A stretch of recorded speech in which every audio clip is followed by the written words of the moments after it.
It's another edition of Time About the Movies, and today we're taking a look at the 6 movies that make up the Thanksgiving holiday weekend of 2007. These all open up on Wednesday, November 21st, ahead of the Thanksgiving holiday. And once again, we have a wide assortment of movies here, from a Disney movie that parodies Disney's animated classics by taking a Disney animated princess and bringing her into the real world. We also have an ensemble holiday comedy in the vein of The Family Stone and more recently Dan in Real Life. Timothy Olyphant takes on the role of Agent 47 in the Hitman movie. We have an ensemble with Robin Williams, Freddie Highmore, Kerry Russell, and Jonathan Rhys-Meyers in August Rush. Stephen King's latest book comes to life, The Mist.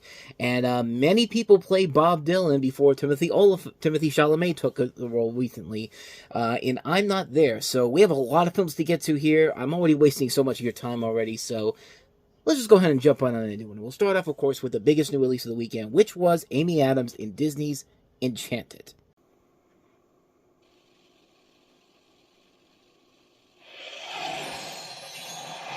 Of all the classic Disney stories, of all the miraculous adventures, of all the magical tales,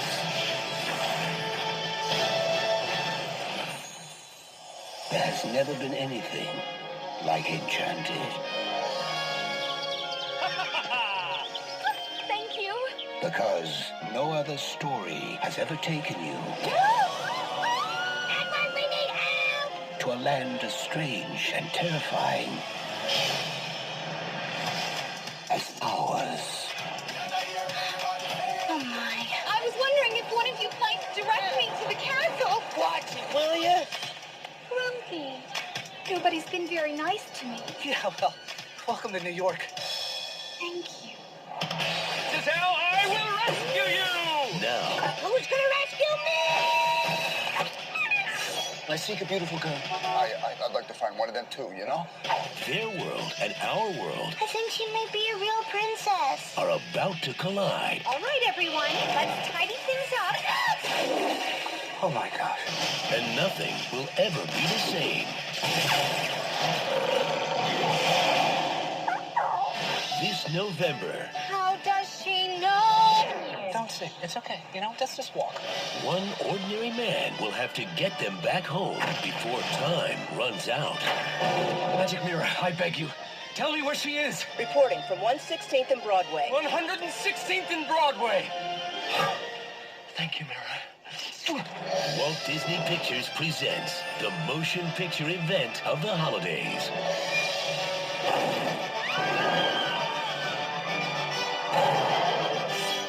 Give match your match, foul beast! Are you crazy? Nobody stabs my bus. Don't you run away from me, crazy tight wearing. Enchanted. Giselle!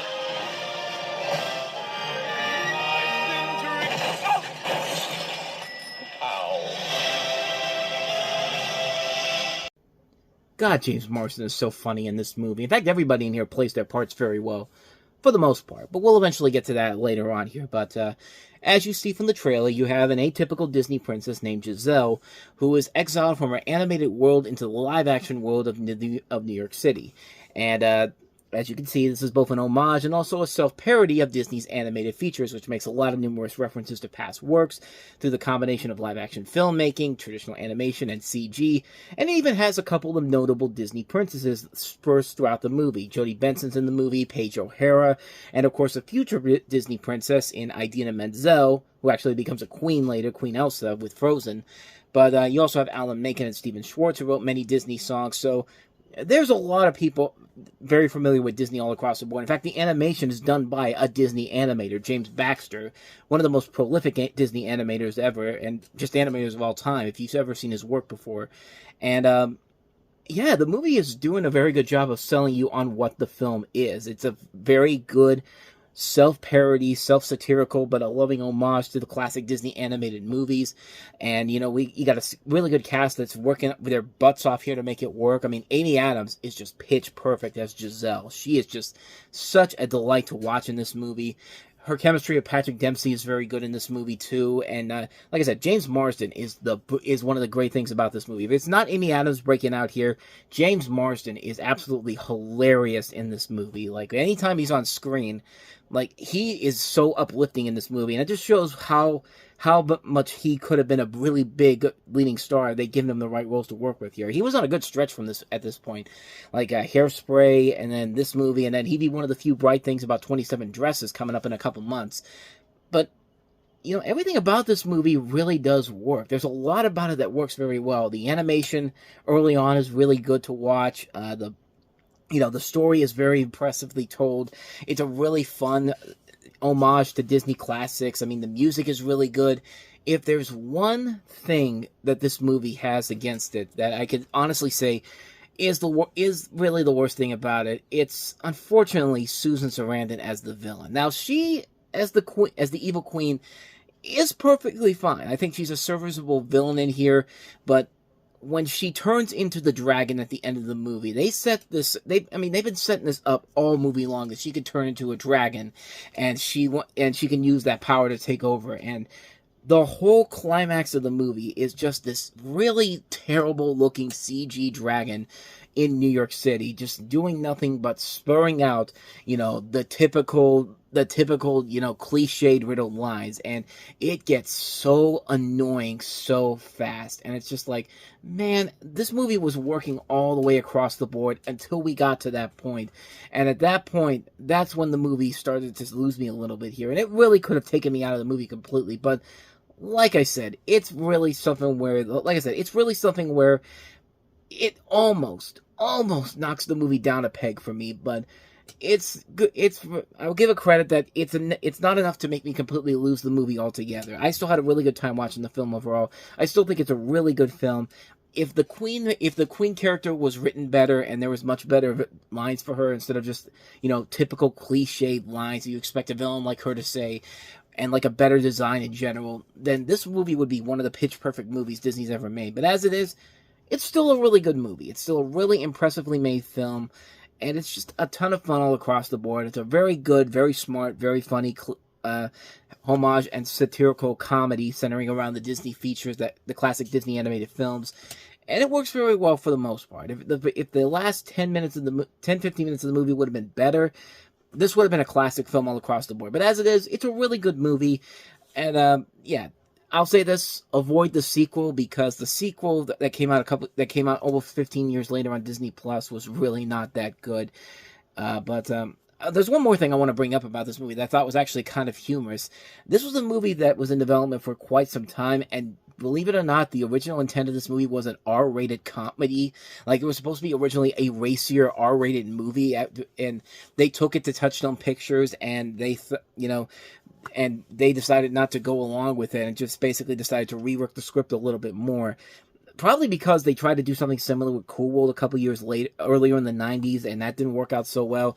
That's my only guess that I could think of them not doing it, but imagine how different this movie could have been if it had gone the route of a racier R-rated movie. Like, they said it was supposed to be inspired by the risque comedies of the 80s and 90s, like Fast Times at Ridgemont High and American Pie, and that would have been so much more so interesting and so incredible that they had actually gone through with it. But yeah, unfortunately they did not. But then again, the version we got was pretty good overall. I just thought that was kind of hilarious that they decided to do that at the first point of the movie. But of course, what we got instead was overall a very good film.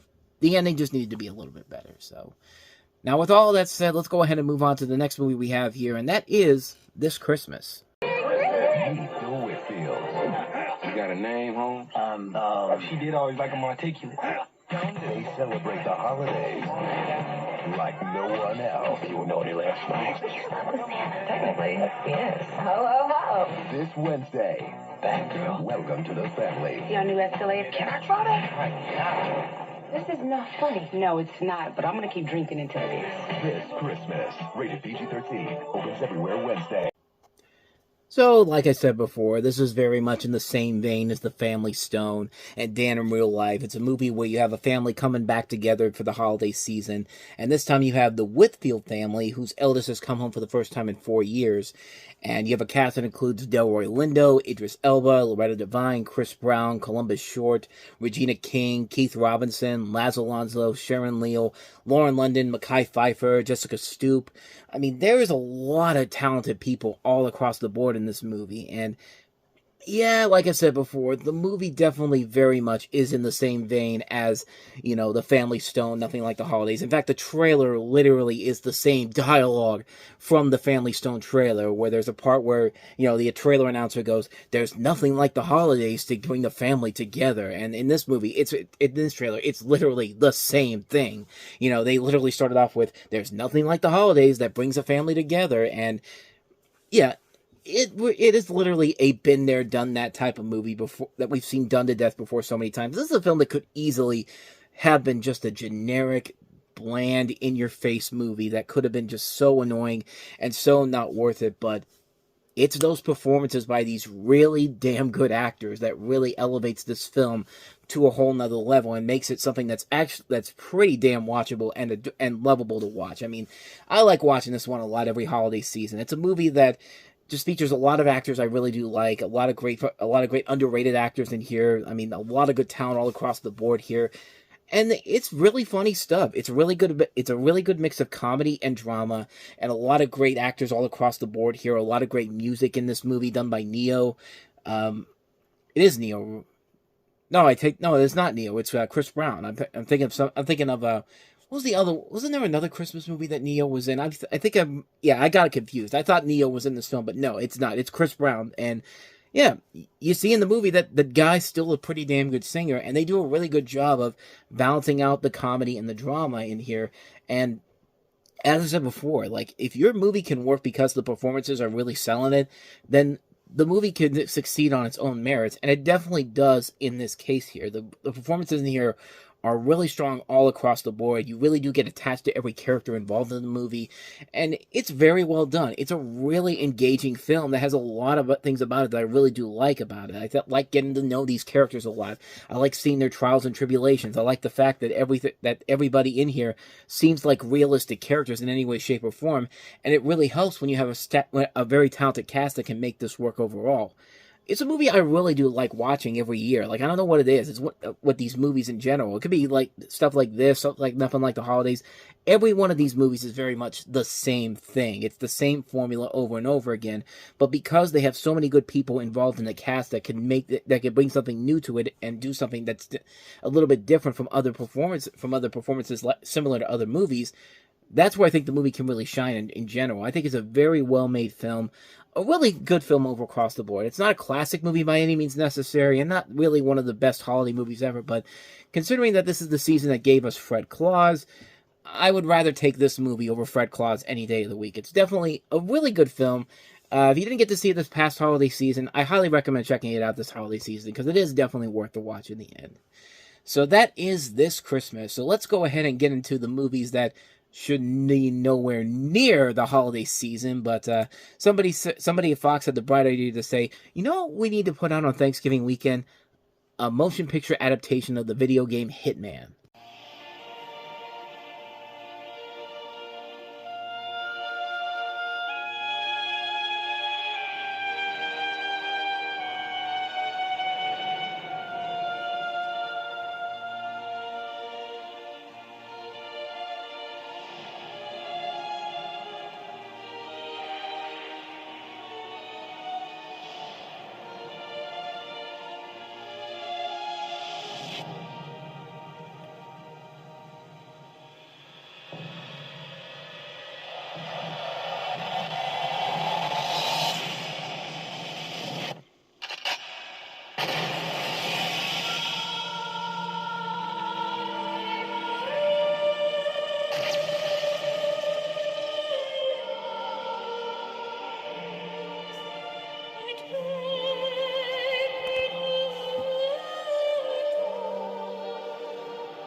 I don't know what it is about that particular trailer. I don't know if it's just the fact that they're playing a really damn good rendition of Ave Maria, or the trailer is just edited so well. But that trailer got me hyped up to see this movie in general. I had never heard of Hitman before this. I never played the video games. So I went in there pretty much with lesser expectations from the fans who were going into it because of the video games, because I thought the trailer looked pretty cool. And I saw Timothy Olyphant in Live Free or Die Hard that summer, and I thought the movie was going to be pretty good. And, yeah, needless to say, that was not the case. This is around that time when, you have all these video game movies coming out, and you have people who clearly have no intention on following the actual video game and actually telling a story, and instead just basically decide, let's just do Cliff Notes versions and take that out of the video game and put it into this movie, put it into a bland movie in general, because that's exactly what they do here in this movie. And you have Timothy Olyphant, who plays Agent 47, a professional hitman engineered to be an assassin for the organization. He becomes ensnared in a political conspiracy and finds himself pursued by both Interpol and the FSB.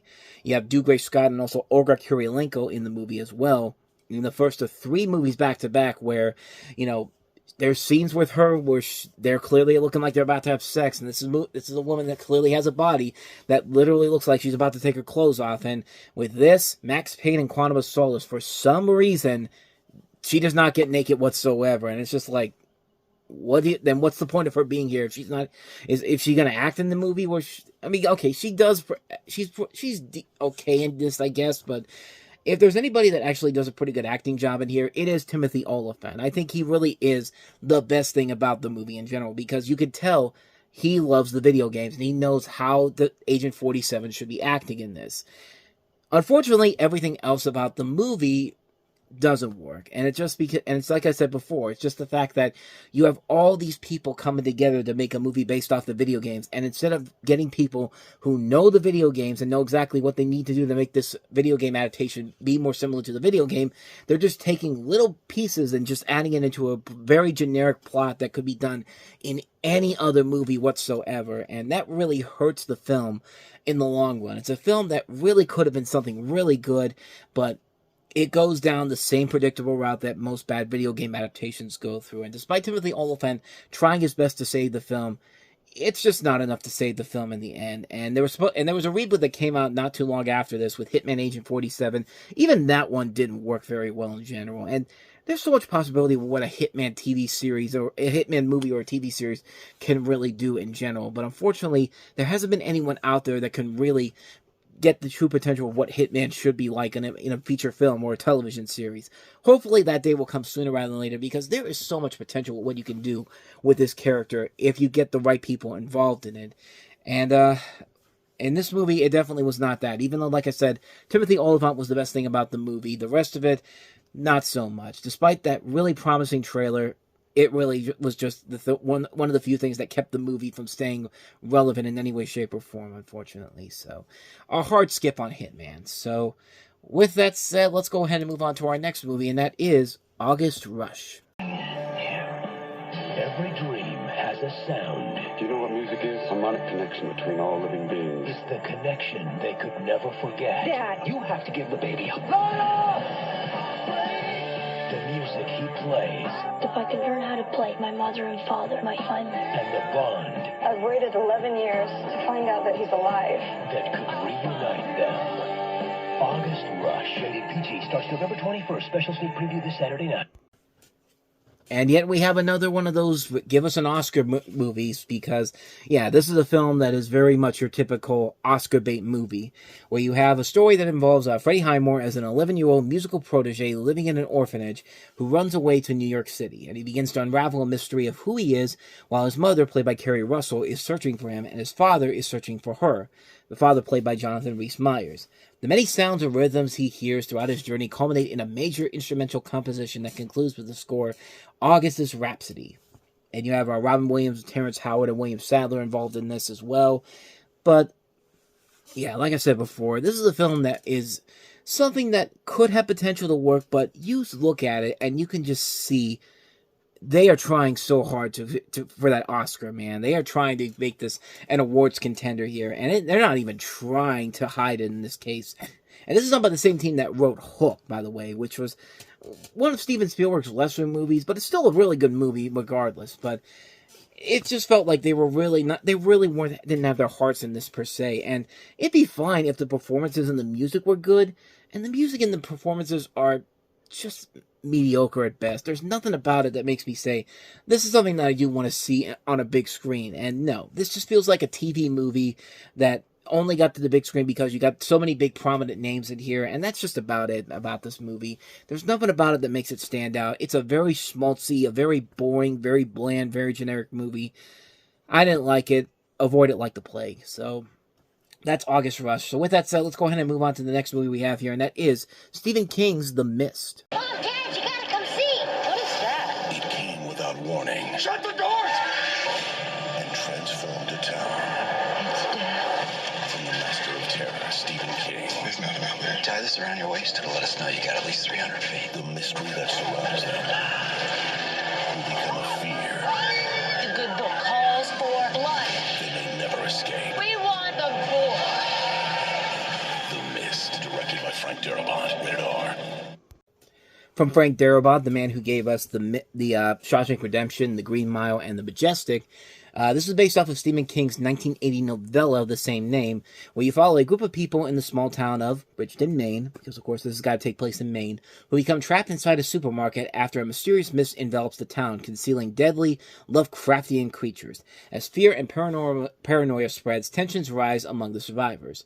And it's mostly a monster movie, but it also explores how ordinary people react under extreme circumstances. And kind of like everyday life in general. I mean, we're going through that right now, where we have something where ordinary people are reacting under extreme circumstances, specifically with, all the tariffs going on right now and the egg prices and all that kind of stuff. I mean, this is what we're dealing with right now. And this is something where, you could see where this could work into a relatable thing that would still be relatable even by today's standards.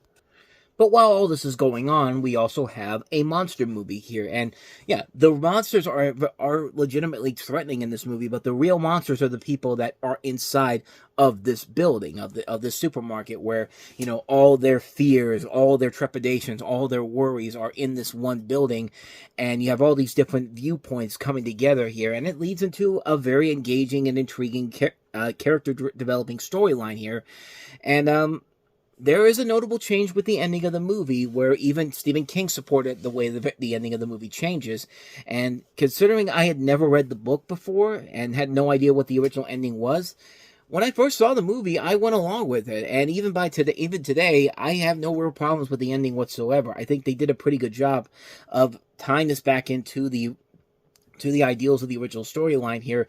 I never really ever saw the original ending of the book or read the original ending of the book, so I really don't know for certain how different it is overall, but it really wasn't noticeable to me at any point during this. But overall, I did really enjoy the movie. I thought it was a very impressively put together film with a lot of really good talent. Thomas Jane, Marsha Gay Harden, Andre Braugher, Toby Jones.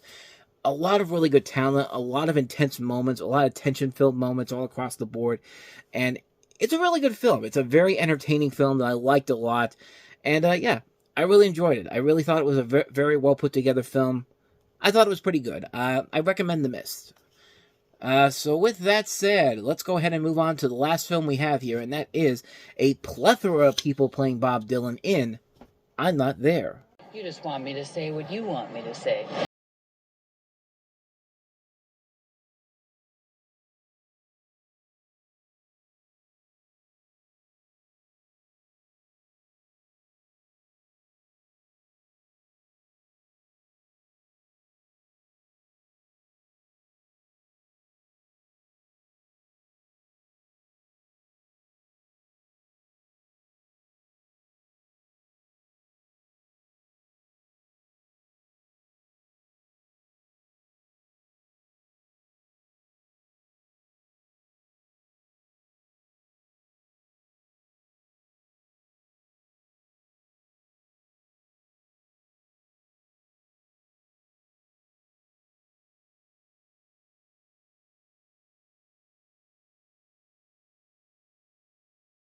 Before Timothy Chalamet took on the role recently in A Complete Unknown, you had 5 different actors playing Bob Dylan in the movie. So 6 actors actually. So yeah, take that, Chalamet.